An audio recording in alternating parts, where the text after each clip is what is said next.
As our towns and cities become ever more gridlocked, there's a certain irony in the fact that road transport, once the single most serious threat to the future of rail travel, has now firmly put the train back on track.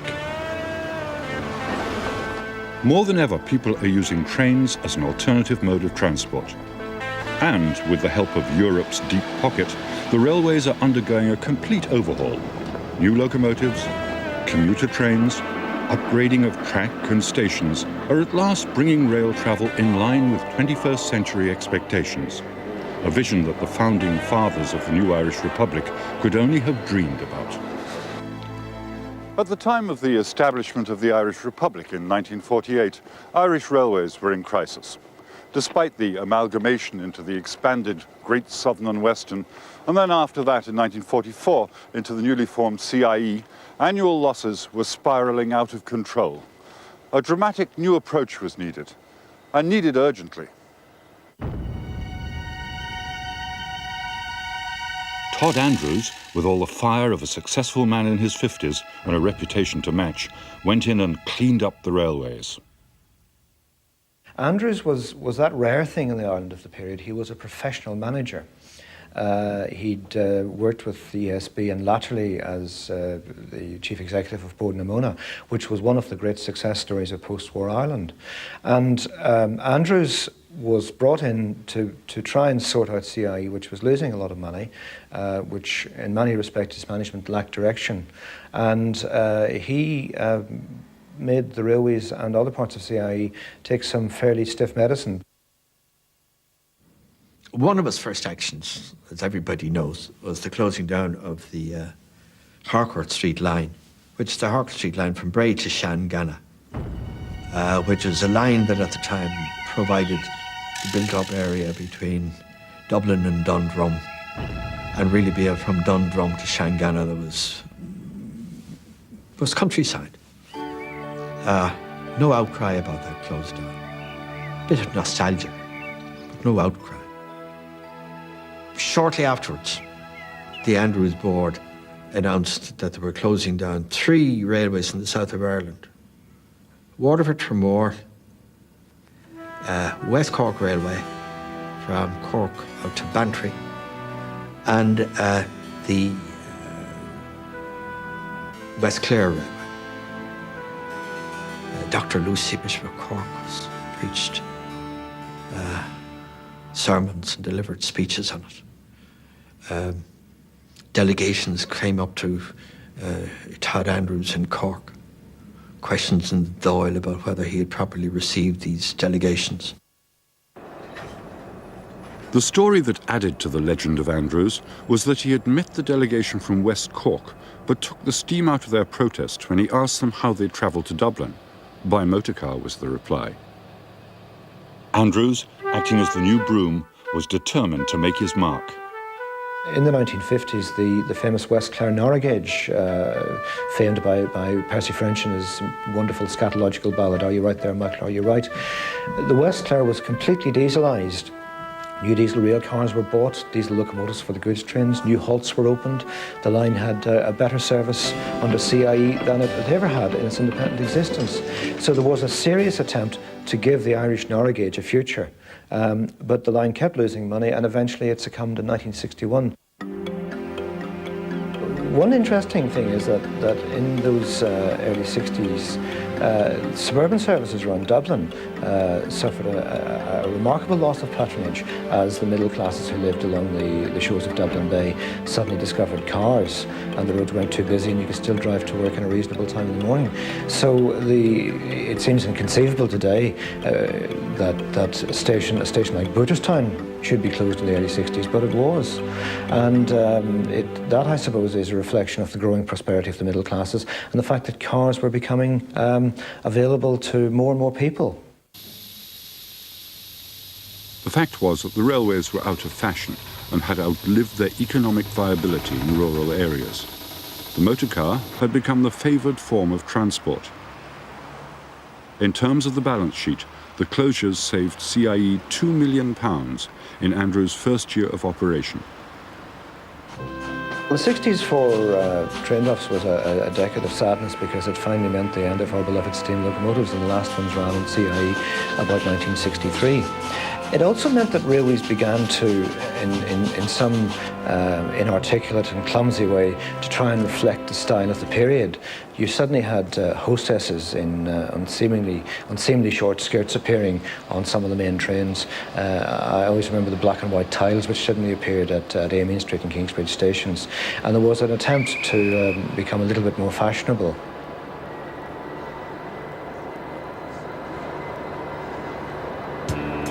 By the mid-60s, heavily subsidised, the railways had become modernised and were infected with some of the flavour of the 60s. Customer care became the order of the day, in an effort to compete with cars and jet planes for holidays.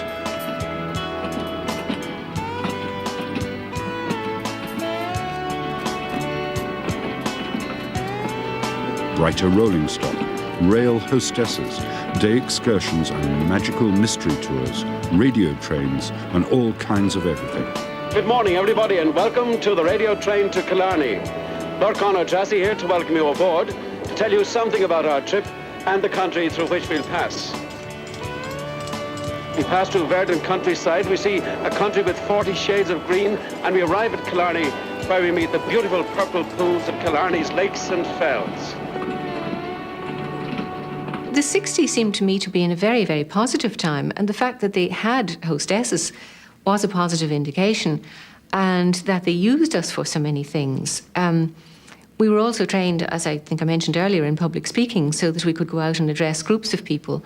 And we did that in Ireland, but we also did it in Britain, and we talked to women's rural institutes and so on about Ireland and the pleasures of Ireland, and obviously, of course, CIE's part in making our holiday in Ireland a good one.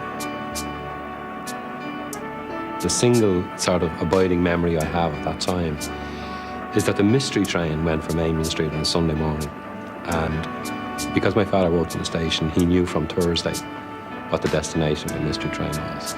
So a trail of people would knock at our back door from Thursday to Sunday. "Mr. Sheridan, where's the mystery train going on Sunday?" My mother always said that we should actually charge for the information, you know, or that we should have a sign that we should hang up on the back door saying destination of mystery train. I mean, the hilarity for me of it was that the whole idea of a mystery train is you don't know where you're going. The predilection for people to want to know something that nobody else knows. So I can just imagine the discussions that went on in the queue for the tickets, you know, with all the Sheriff Street people saying, "Yeah, we're going to Arklow." Other people saying, "It's a mystery train." In addition to mystery trains and radio trains, the railways, in an ongoing effort to keep up with the times, embarked on a nationwide advertising campaign. Yippee! I'm free! The great train robbery's on again, and prices are being massacred! Yahoo!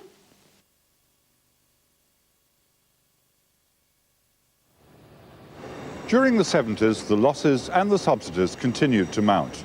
Two world oil crises led to increases in the price of diesel fuel and escalating running costs. And the Northern Troubles saw the repeated bombing of the busy Dublin to Belfast line, with more expense. 70s were a difficult era, particularly on the cross-border line. The GNR main line, as was disrupted regularly. Trains were blown up, destroyed, structures were damaged. Though oddly enough, perhaps those doing the destruction, they didn't go the whole hog. They never attempted to blow up the Craigmore Viaduct near Newry, which would have effectively closed the line for a long period of time. Perhaps they wanted to cause disruption, but not total destruction. Another expensively commissioned report from McKinsey Consultants said railways will continue to lose money and will always lose money. The end result of the McKinsey report was to recommend total closure.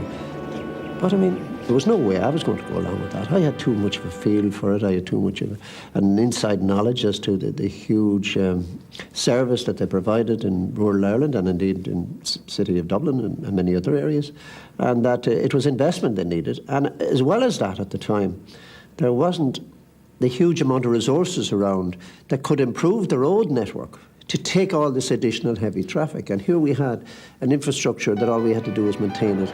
And I was more inclined to the view of take more the heavy traffic off the road, get it onto the railways, and we wouldn't have to make the huge investment in the roads, nor did we have the resources to do it.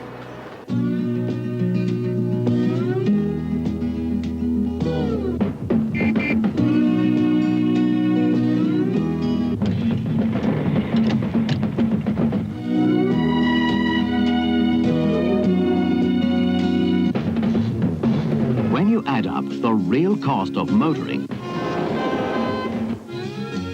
you'll discover that mainline rail is miles cheaper. The decision that had to be made was whether the railways would be sustained in areas where they were non-commercial, where frankly they would not make a profit on social grounds, or whether they were to be ditched.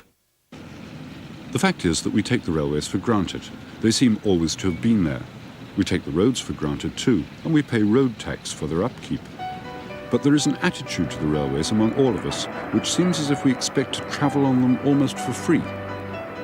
Part of the conundrum about railways, part of the problem to the present day, is that out of one half of our mouth, we want them to be commercially viable, right? Out of the other half of our mouth, we want them to be socially responsible.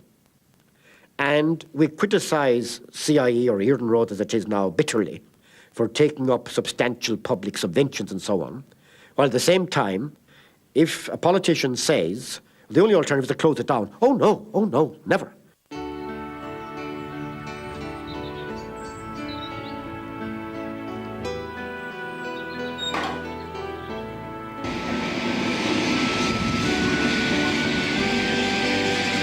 It was accepted by politicians on all sides of the political spectrum that there was an inherent social value in a railway system. Railways were per se a good thing, and that it was right for the taxpayer to pay some subsidy towards getting a railway system that was going to do a decent job for the country. Investment was in short supply in the 1980s, when a burgeoning youth population and the growth of suburbs were straining the rolling stock to its limits. Without Europe and its deep purse at the time, the railways might well have collapsed. That was a period when we had to find the money for DART. The decision had already been made to go ahead with DART, but no money provided. At the time I came in 1979. Carriages were falling apart on the main lines. The building of carriages had to be reactivated at Inchicore to build their own carriages. The CIE had plans at the time for electrification, incidentally, which have, come the full round since. But in general terms, I was a strong supporter of the railway infrastructure. I wanted to see it developed rather than closed. There was no way I would recommend to the government to close it. Suddenly, from a very negative position, the railways went into, I would say, a very positive position. And now, during that period, we were able to get the investment for improving the infrastructure right throughout the country. We were able to get investment for new rail cars and for new locomotives, which we desperately needed a number of years ago. A lot of people forecasted DART to be a total white elephant. If we hadn't got it today, I begin to wonder what sort of traffic we'd have to deal with in Dublin. As the 8 o'clock Bray to Howth train pulled out of Daly Station in Bray this morning, CIE officials were describing DART as the most significant development in Irish railways this century. They had no doubts that the service would be a success with the public, despite its cost, £113 million and an estimated operating loss of £400,000 a week. For today, CIE's confidence appeared to be justified. At least 35,000 people used the limited service, an increase in passenger traffic of 50%. Because of that, 6 extra trains have been arranged for tomorrow morning. A spokesman said people were voting with their seats. I was worried when they first came in that these wonderful new clean, bright trains would fall prey to the vandals. But the powers that be were absolutely rigorous in removing graffiti and replacing damaged seat covers almost the day that happened. And the trains have been kept in remarkably good condition ever since. They provide a regular and reliable and frequent service, and people need that for urban transport. They need to know that if they miss a train, another one will be along in 10 or 15 minutes. And The Dart, with its name, with connotations of the American system at San Francisco, the Bay Area Rapid Transport, even the name, the Dart, the speed, a wonderful piece of marketing, and not just that, a really wonderful service. If the Dart was taken away tomorrow, can you imagine the chaos, the total gridlock which would befall Dublin? I think it was the best property transport investment this century, certainly as far as Dublin is concerned. And we found in our research that people with two-car families left the cars at home and took the Dart into town. And certainly a number of years ago in the surveys we carried out, we estimated that we were taking about 9,000 cars off the roads in Dublin every day. What will Ireland's transport needs be in the new millennium? And what decisions must be made now about the balance between road and rail? Those decisions will have to be very carefully considered, and the short-term cost of rail balanced against the long-term benefits, if we're to avoid becoming totally dominated by the motor car. I think it's fair to say that over the last 10 years, driving a car has become a more and more pressurised business. And I'm not just talking about the urban areas, such as here as Dublin, which has been well publicised, but even if you're going to take a day trip to Cork or to Limerick or to Galway, it's something that's becoming less pleasurable, where if you travel by rail, it's more relaxing, it's environmentally friendly, it's certainly much safer. So a growing demand for use of the railway, but a great need for investment in the railway to enable us to provide the type of service that I think the people of Ireland deserve.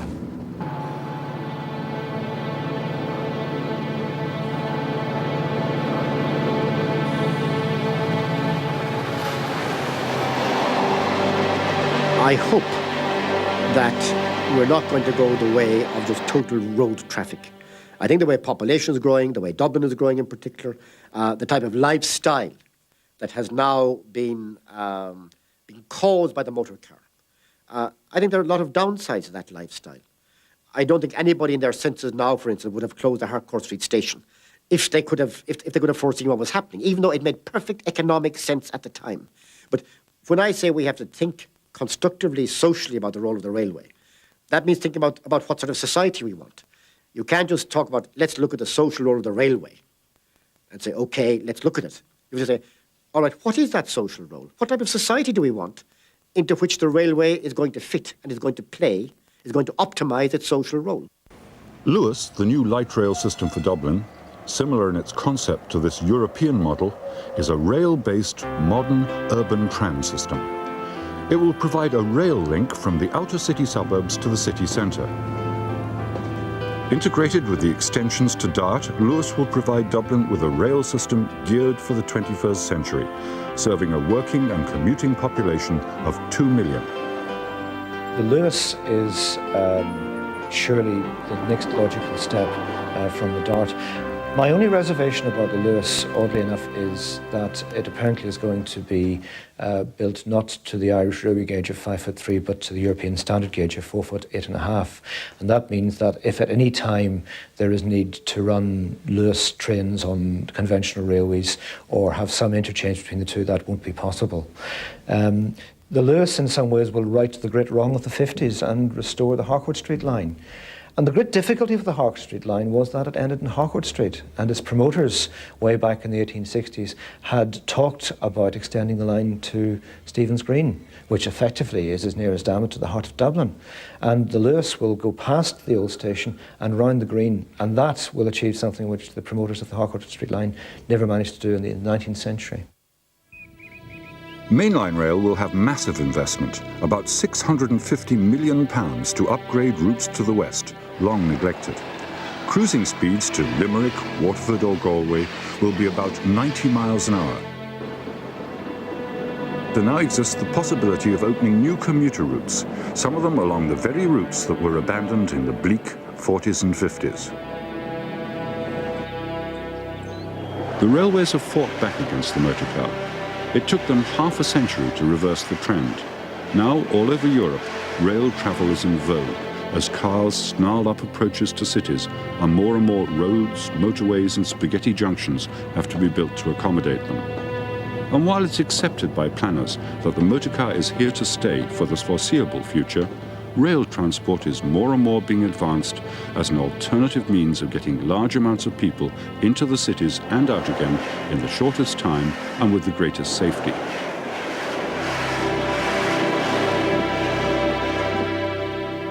Safety, perhaps the single most significant concern amongst those charged with the responsibility for running the railways, is and always will be the most important issue, particularly so in the light of recent rail accidents.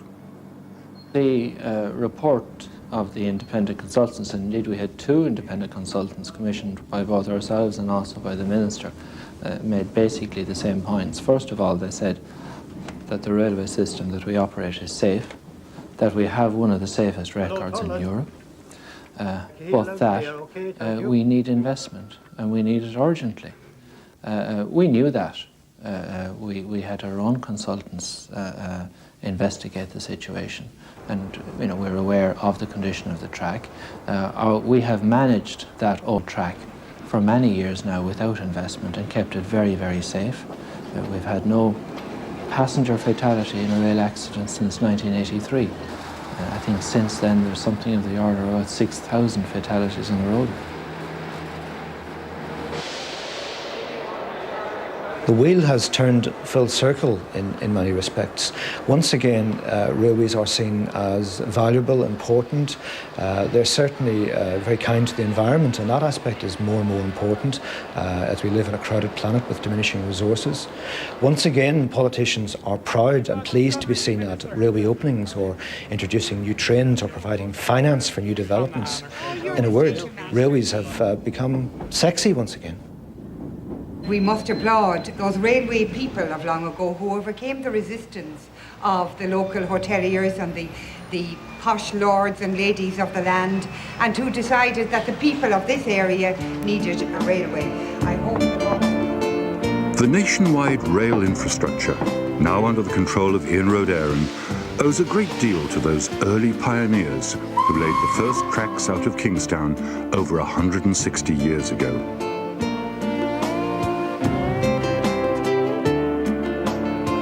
The railways are presently undergoing a transformation that will ensure that their vision continues into the next millennium.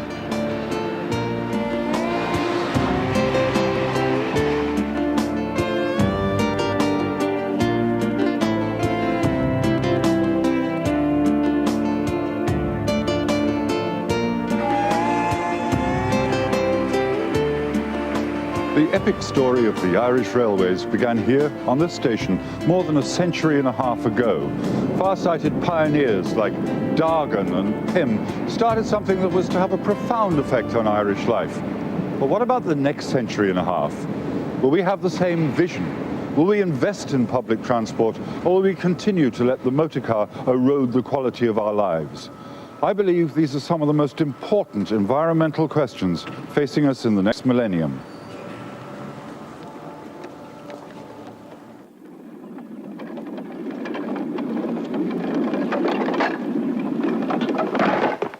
To the end of the line, folks, but the great train robbery doesn't end till March 16th, so get away while you can. Train on a journey, train on a track, take me where I want to go. And that was the final episode in the series Ironing the Land. Next week you can see the first in a new series, Wood from the Trees, a celebration of the beauty, the history and the diverse uses of wood through the ages.